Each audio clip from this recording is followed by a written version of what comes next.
He said, let all bitterness and wrath and displeasure and uproar and slander be put away from you along with all evil, and be kind towards one another, tender-hearted, forgiving one another, as Elohim also forgave you in Messiah. Now look, that all being said, excuse me, that all being said, one of the accusations that has been said about me when I say things like, well, you're not ultimately actually saved yet.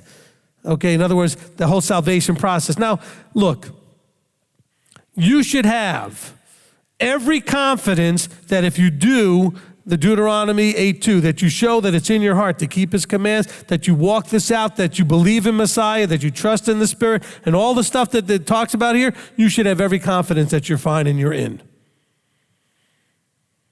I've said that many times, but maybe I just need to say it again just to make sure everybody should know that. You should walk around with that thing. Paul calls it a hope. Why would you have to have a hope if there was a guarantee? Something's guaranteed, there's no hope. Okay? If I go ahead and put money in the bank and they tell me that in 6 months I'm going to have 5% interest on that money, I know I'm not talking about reality. I don't hope that I'm going to get the 5%. I count on that. That was the contract.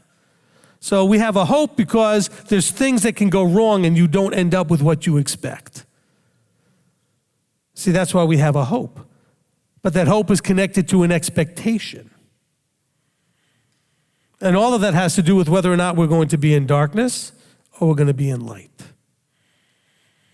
Are we going to allow our mind to be darkened? Are we going to come under wrong authority or not under authority? Or are we going to submit under Elohim's authority and be in the light?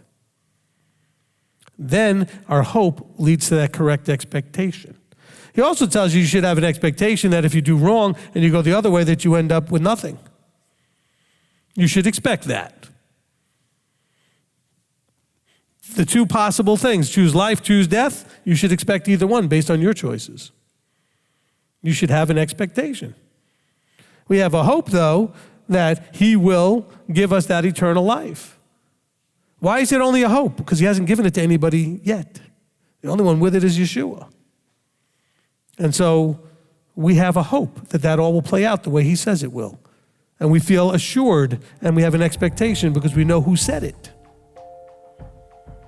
And so we have no doubt in the authority of the one who said it to make it happen, provided we do our part and no longer walk as Gentiles walk in the futilities of our mind, and then we put off the old man and we put off the false, and then we walk in this correctly. Amen?